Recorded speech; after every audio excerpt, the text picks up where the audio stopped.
Hello everyone, मैं हूं सायन और आप सभी लोग का स्वागत है फिजिक्स विद सायन के एक नए वीडियो में।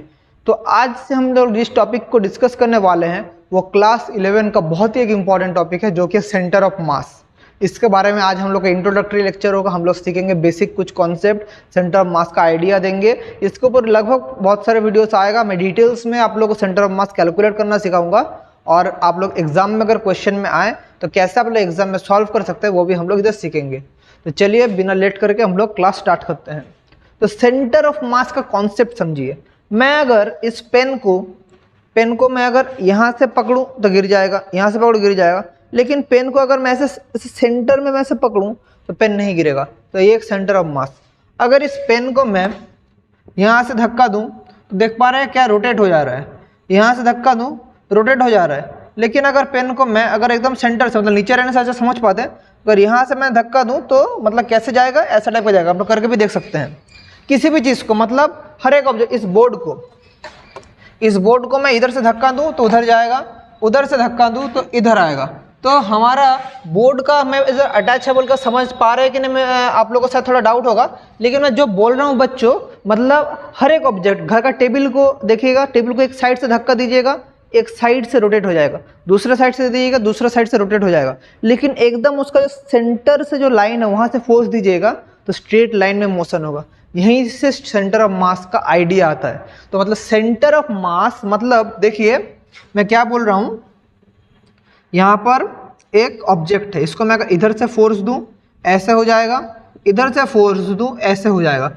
अगर मैं सेंट्रल फोर्स दूँ तो मेरा ऑब्जेक्ट ऐसे ऐसे करके जाएगा। यही मैं बोल रहा हूँ। अगर मैं एक बॉक्स लूँ, अगर एक बॉक्स लूँ, मैं बॉक्स को मैं इधर से फोर्स करूँ तो इधर घूम जाएगा, इधर से फोर्स दूँ तो इधर घूम जाएगा। तो ये सब नहीं करके अगर हम लोग बॉक्स को इस सेंटर में फोर्स दें तो बॉक्स हमारा एकदम ये सेंटर से जो लाइन है मतलब एकदम स्ट्रेट लाइन का मोशन करेगा। इसी को बोलते हैं हमारा सेंटर ऑफ मास का कॉन्सेप्ट। यानी what is centre of mass? Centre of मास एक ऐसा पॉइंट जहां पर हम लोग अगर फोर्स अप्लाई करें तो बॉडी का रोटेशनल नहीं सिर्फ ट्रांसलेशन मोशन होगा, स्ट्रेट लाइन में मोशन होगा। समझिए, the centre of mass of an object, एक ऑब्जेक्ट का भी हो सकता है, एक सिस्टम ऑफ पार्टिकल्स का भी हो सकता है, और हम लोग और भी एग्जांपल देखेंगे। और a system of particles is such a point, is a point, या हम लोग ऐसे भी लिख सकते such a point from such a point, मतलब हम लोग इसको ऐसे लिख सकते हैं such a point to which if we apply force produces only translational motion या motion in a straight line, only translational motion, only translational motion but not rotational motion, but not rotational motion. मतलब centre of मास एक object का ऐसा point है जहां पर मैं अगर एक फोर्स उसको अप्लाई करूं, एक ऑब्जेक्ट का फोर्स अगर अप्लाई करूं, उधर उस ऑब्जेक्ट का सिर्फ स्ट्रेट लाइन में मोशन होगा। मतलब देखिए ये एक ग्राउंड है, यहाँ पर एक बॉक्स है, बॉक्स को मैं अगर यहाँ से धक्का मारूं तो बॉक्स हमेशा स्ट्रेट लाइन में ही जाएगा। तो यही इसका एक कैरेक्टरिस्टिक, मतलब अगर हम लोग बॉक्स को एक फोर्स अप्लाई करें that will always grow in a straight line, and this is the property of centre of मास। इसके अलावा हम लोग सेंटर ऑफ मास का बहुत कुछ यहाँ से सीखना पड़ेगा। एक सेंटर ऑफ मास एक ऑब्जेक्ट के लिए हो सकता है, एक पॉइंट के लिए, एक सिस्टम ऑफ पार्टिकल्स के लिए, किसी से भी सेंटर ऑफ मास हो सकता है। अगर आप एक क्रिकेटर, आप लोग अगर फुटबॉल खेलते हैं, क्रिकेट खेलते हैं, एक बॉल को फेंका जाता है, तो बॉल को जब फेंका जाता है बॉल का तो मोशन ऐसे होता है, क्रिकेटर एक बॉल को फेंका, यहाँ से बॉल यहाँ गया, तो हमारा जो मोशन है हमेशा बॉल का मोशन एक पैराबोलिक पाथ में है, लेकिन इसका भी एक सेंटर ऑफ मास है।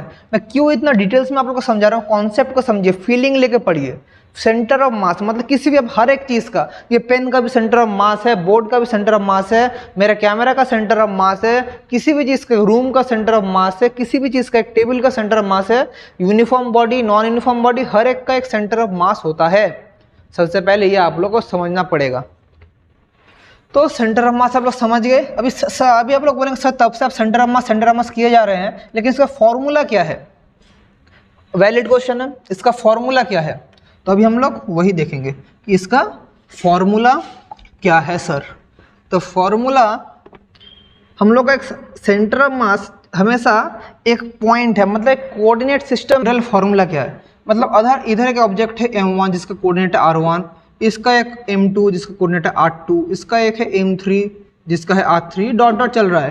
तो इसका जो जनरल फॉर्मूला होगा सेंटर ऑफ मास का वो क्या होगा? r centre of mass equals to m1 r1 plus m2 r2 plus m3 r3 plus dot dot dot divided by m1 plus m2 plus m3 dot dot dot, मतलब summation of mi ri by summation of mi। ये है general formula. अभी हमें सीखना पड़ेगा coordinate axis में centre of mass कैसे करेंगे। एक कोऑर्डिनेट एक्सिस में सेंटर ऑफ मास कैसे करेंगे? एक कोऑर्डिनेट एक्सिस मतलब अगर ये रहा मेरा z एक्सिस, ये y एक्सिस, ये x एक्सिस, और यहाँ पर एक ऑब्जेक्ट है, यहाँ पर एक है, यहाँ पर एक है, यहाँ पर एक है, सो इसका कोऑर्डिनेट है x1 नहीं, मतलब x1 y1 z1 x2 y2 z2, इसका m1 मास, m2 m3 m4 ऐसे करके चल रहा है। तो अलग अलग मास है। तो हमारा जो सेंटर ऑफ मास होगा, हमारा जो सेंटर ऑफ मास होगा बच्चों, वो क्या होगा? अगर हम लोग लिखे एक सेंटर ऑफ मास क्या हो जाएगा? m1 x1 plus m2 x2 plus m3 x3 plus dot dot dot divided by m1 plus m2 plus m3 dot dot dot ऐसा करके चलेगा। मतलब यानी summation of mi xi bye summation of mi, that is x centre of mass. Similarly y centre of mass क्या होगा? y centre of mass क्या हो जाएगा? Summation of mi yi bye summation of yi, ये हो जाएगा y centre of mass. और similarly z centre of mass क्या हो जाएगा? Summation of mi zi by summation of zi। तो हमारा पास ये आ गया है। तो अगर 2D ऑब्जेक्ट रहा तो हम 2 लेंगे, 1D ऑब्जेक्ट रहा सिर्फ x लेंगे, 3D रहा तो 3 लेंगे। तो अभी हम लोग 2-3 एग्जाम्पल डिस्कस कर लेते हैं जिससे आप समझ पाएंगे। तो देखिए मैं क्या बोल रहा हूँ यहाँ पर, अच्छे से समझिए मैं क्या बोल रहा हूँ। इसको समझने का पूरा डिटेल्स एनालिसिस हम लोग करेंगे इधर। तो सेंटर ऑफ मास का कॉन्सेप्ट तो बहुत ही ईजी है। कोई बच्चे डर जाते हैं, क्यों डरते हैं मुझे नहीं पता, लेकिन डरने का कुछ है नहीं। अगर आपको एक जनरल एक प्रॉब्लम कराऊं, अगर एक आपको रेक्टेंगल दे दूं, बोल दो एक साइड है a, हर एक साइड ही a बोल दो, स्क्वायर, इसको स्क्वायर इमेजिन कीजिए, हर एक साइड है। एक इजी क्वेश्चन दे रहा हूं, यहाँ पर है मास m, 2m, 3m, 4m, इसका सेंटर ऑफ मास निकालना है। तो ऐसे क्वेश्चन दिया है, हम लोग कैसे करेंगे ऐसा टाइप का क्वेश्चन? तो हमें देखना पड़ेगा, हमें एक साइड को एक्सिस पकड़ना पड़ेगा। तो हम लोग इमेजिन कर रहे हैं, ये है हमारा कोऑर्डिनेट एक्सिस, 2D एक्सिस हम लोग इमेजिन कर रहे हैं। यहाँ पर है y एक्सिस, यहाँ पर x, यहाँ पर ओरिजिन। तो ये कोऑर्डिनेट क्या हो जाएगा? 0,0। ये कोऑर्डिनेट क्या हो जाएगा? 0, कितना ऊपर गया है a, ये कोऑर्डिनेट कितना है और ये कोऑर्डिनेट कितना है? ये कोऑर्डिनेट है a, 0 और ये कोऑर्डिनेट कितना है? ये हमारा है a, ये वाला कोऑर्डिनेट a, समझ पा, क्योंकि इधर भी a गया है, इधर भी a गया है, a। तो अभी हमारा यहाँ पर सेंटर ऑफ मास क्या हो जाएगा? एक सेंटर ऑफ मास फॉर्मूला क्या है? m1 x1 plus m2 x2 plus m3 x3 plus m4 x4, ये फॉर्मूला है, चार्ट तो है बोल के m4 x4 तक रुक गए हम लोग, divide by m1 plus m2 plus m3 plus m4। तो बच्चों m1 कितना है? m1 है m, x1 कितना है? 0 प्लस m2 कितना है? 2m, x2 कितना है? a, 2m, x2 कितना? ये तो x कोऑर्डिनेट है a, प्लस m3 कितना है 3m इंटू कितना है a, और लास्ट में m4 कितना है 4m, x कोऑर्डिनेट कितना है 0, ये तो 0,0 है, divided by am plus 2m plus 3m plus 4m, this is the formula. तो क्या हो जाएगा, इधर हो जाएगा 2m a प्लस 3ma, मतलब क्या हो जा रहा है 2ma प्लस 3ma मतलब 5ma, divided by 4 3 7 to 9 to 10 10m, तो कटिंग होने के बाद क्या हो गया a/2। तो एक सेंटर ऑफ मास हमारे पास आ गया, ये क्या निकला एक सेंटर ऑफ मास। अभी हम लोग क्या निकालेंगे y सेंटर ऑफ मास, इसके लिए भी formula similar formula, m1y1 plus m2y2 plus m3y3 plus m4y4 divide by m1 plus m2 plus m3 plus m4। तो m1y1 कितना, m1 कितना है, m1 हम लोग का m, y1 कितना है a, so m into a, m2 कितना है 2m, y2 कितना है a, तो यानी a, m3 कितना है m3 है 3m, y कंपोनेंट क्या है इधर 0, प्लस m4 क्या है 4m, y कंपोनेंट क्या है 0, divided by m1 plus m2 plus m3 plus m4, मतलब ये क्या है m plus 2m plus 3m plus 4m, यानी क्या हो जाएगा m 2m 3m, so 3ma by 10m मतलब 3a बाई 10। कैमरा में आ रहा है, मैं लास्ट तक देख लेता हूँ कैमरा में आ रहा है कि नहीं, हाँ कैमरा में आ रहा है। तो यानी यहाँ से हमारा सेंटर ऑफ मास क्या आ गया, यहाँ से हमारा XCOM आ गया हमारा a/2, YCOM आ गया हमारा 3a/10, देख पा रहे हैं। तो अल्टीमेट हमारा यहाँ पर आंसर क्या आ जाएगा, so required centre of mass कैसे आप लोग लिखेंगे, देयरफॉर सेंटर ऑफ मास क्या हो जाएगा a/2, 3a/10, this is the answer. तो ऐसा टाइप का प्रॉब्लम आएगा तो आप लोग ऐसे सॉल्व करेंगे। तो अभी देखते हैं नेक्स्ट क्वेश्चन। सो अभी हम लोग देखें, अगर आप लोग को मैं ट्राइंगल, इक्विलेटरल ट्राइंगल मैं आप लोग को दे रहा हूँ, बहुत टाइप का प्रॉब्लम आ सकता है, डरिए मत। इक्विलेटरल ट्राइंगल में दे दिया, हर एक साइड को फिर से मैंने एक ए करके हर एक साइड है, ए है, इधर है मास m 2m 3m, तो find the centre of mass कैसे करेंगे। तो सबसे पहले लास्ट प्रॉब्लम की तरह हमें क्या इमेजिन करना पड़ेगा, कोऑर्डिनेट एक्सिस। तो coordinate axis y o x, ये है ओरिजिन, इसका ये तो ओरिजिन है, तो ये पॉइंट क्या हो जाएगा, यहाँ तक तो a है, तो ये पॉइंट कितना हो जाएगा हम लोग का a, 0।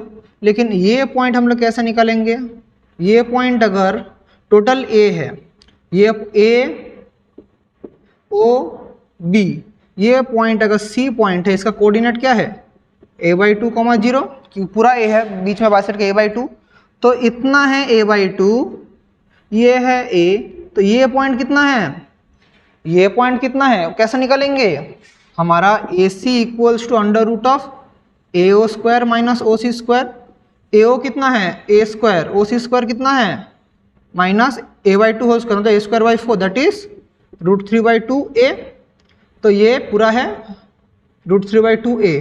तो ये हमारा जहाँ पर मास m है, इसका कोऑर्डिनेट क्या है √3/2, मतलब √3/2 तो हमारा गया है y की तरफ, मतलब ये हमारा कोऑर्डिनेट क्या हो जाएगा a/2, √3/2a, समझे ना, क्योंकि x कोऑर्डिनेट तो a/2 इधर भी a/2, तो y कोऑर्डिनेट क्या है √3/2, कैसे निकाले ऐसे।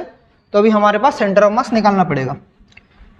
तो हमारा x कोऑर्डिनेट क्या होगा सेंटर ऑफ मास का, x centre of mass m1x1 plus m2x2 plus m3x3 divided by m1 plus m2 plus m3। So m1 कितना है, m1 है m, x1 कितना है a/2 प्लस m2 कितना है 2m, x2 कितना है 0, x2 0, प्लस m3 कितना है 3m, x3 कितना है, x3 हम लोग का कितना है a, divided by m plus 2m plus 3m। सो यहाँ पर क्या हो जा रहा है, यहाँ पर ma/2 plus 3ma by 3 plus 3 6m, यानी हमारे पास 7ma/2 into 6m, mm cut. So क्या हो रहा है 7/12 a एक तो हो रहा है, यहाँ पर आप लोग देख पा रहे हैं 7/12 a। तो अल्टीमेटली हमारा x component of centre of mass आ गया है 7/12 a। क्या आ गया है x component of centre of mass 7/12 a। अभी हम लोग क्या निकालेंगे, y component of centre of mass. तो क्या होगा m1y1 plus m2y2 plus m3y3 divide by m1 plus m2 plus m3। So m1y1, m1 कितना है, m1 है m, y1 कितना है √3y2a प्लस m2 कितना है 2m, y कंपोनेंट कितना है 0 क्योंकि ये तो 0 है, और m3 कितना है 3m, इसका y कंपोनेंट क्या है 0, और नीचे कितना होगा m plus 2m plus 3m। सो क्या हो जा रहा है इधर √3/2ma divided by 356ma। So sorry a नहीं होगा, सिर्फ m कट जाएगा। सो √3/12a। तो y सेंटर ऑफ मास भी हमारे पास आ गया है, दैट इज √3/12a।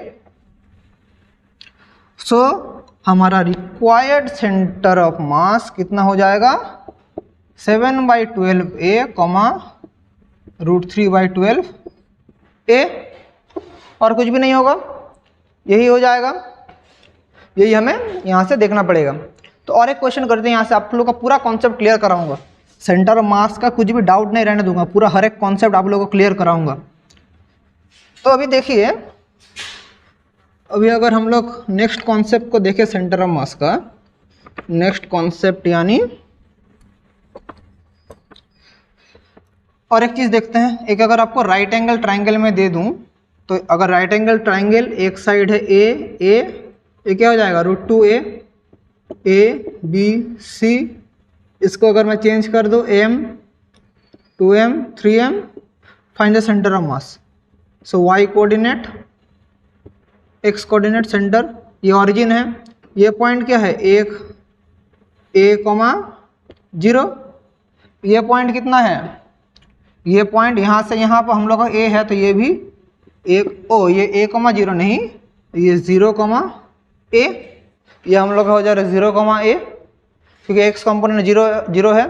तो ये इसका हम लोग का सेंटर ऑफ मास क्या होगा, ये तो इजी है, आप लोग भी कर पाएंगे।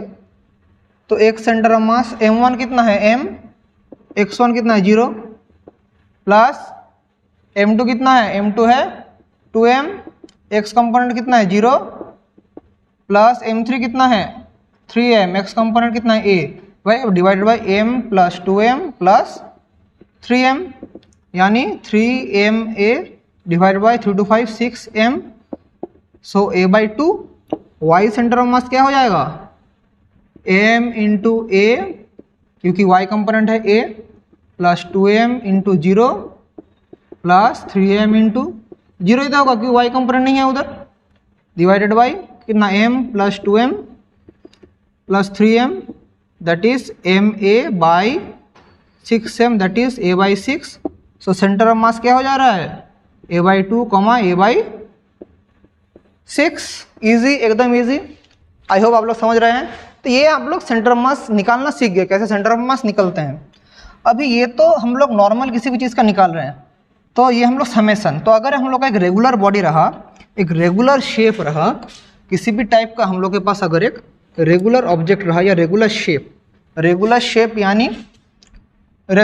यानी कैसा टाइप का, रेगुलर शेप यानी हम लोग के पास एक दिया है रॉड, एक क्यूबॉइड, एक रिंग, एक सेमी सर्कल, ये सब का रेगुलर ऑब्जेक्ट। तो इनका सेंटर ऑफ मास निकालने के लिए हम लोग तो नॉर्मली कैसे लिखते हैं, एक सेंटर ऑफ मास हमारा फॉर्मूला क्या, summation of mi xi by summation of mi, तो हम लोग इसको ऐसे भी लिख सकते हैं, जब रेगुलर ऑब्जेक्ट रहेगा, रेगुलर ऑब्जेक्ट मतलब आप लोग अगर आप सोचिए एक सेमी सर्कुलर रिंग ले रहे हैं, तो इसको अलग अलग करके हम लोग सम करेंगे, या टोटल हम लोग को इंटीग्रेट भी कर सकते हैं, मतलब टोटल इंटीग्रेट करके भी ऐड कर सकते हैं, तब हमारा फॉर्मूला चेंज होकर क्या हो जाएगा, एक्स डी एम, मतलब integration of x d m by integration of d m. Similarly y centre of mass क्या हो जाएगा, integration of y d m by d m, and z centre of mass क्या हो जाएगा, integration of z d m by d m. ये formula use करके कैसे regular object का सेंटर ऑफ मास निकालते हैं, ये मैं नेक्स्ट लेक्चर में आप लोग को बहुत ही अच्छा से एक एक चीज़ एक एक ऑब्जेक्ट का करके दिखाऊंगा, कैसे हम लोग निकालते हैं वो भी आप लोग को एक्सप्लेन करूंगा। ये फॉर्मूला आप लोग नोट डाउन कर लीजिए, ये जितना फॉर्मूला नोट डाउन कर लीजिए। और आज लास्ट और एक चीज़ आप लोग को मतलब दिखा देता हूँ कि motion of centre of mass कैसे निकालेंगे। एक सेंटर ऑफ मास का मोशन हम लोग कैसे निकालेंगे, how to calculate motion of a object via is centre of mass. यानी अगर देखिए एक ऑब्जेक्ट का पोजीशन पहले है यहाँ पर पोजीशन ए, कुछ देर बाद वो चल गया पोजीशन, अच्छे से देखिए, एक ऑब्जेक्ट का पोजीशन है यहाँ पर पॉइंट ए में, कुछ समय बाद चल गया पोजीशन बी में, इसका कोऑर्डिनेट है x1, इसका कोऑर्डिनेट है x2। या सोचिए यहाँ पर x1 में एक ऑब्जेक्ट है, x2 में एक ऑब्जेक्ट है, इसका मास है m1, इसका मास है m2, ये है।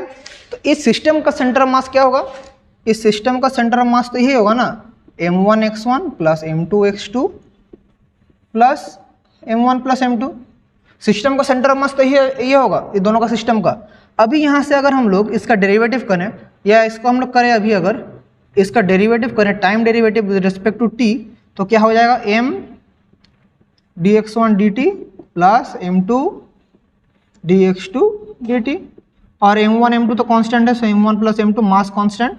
तो यानी ये क्या हो जा रहा है, m1 v1 plus m2 v2 by m1 plus m2।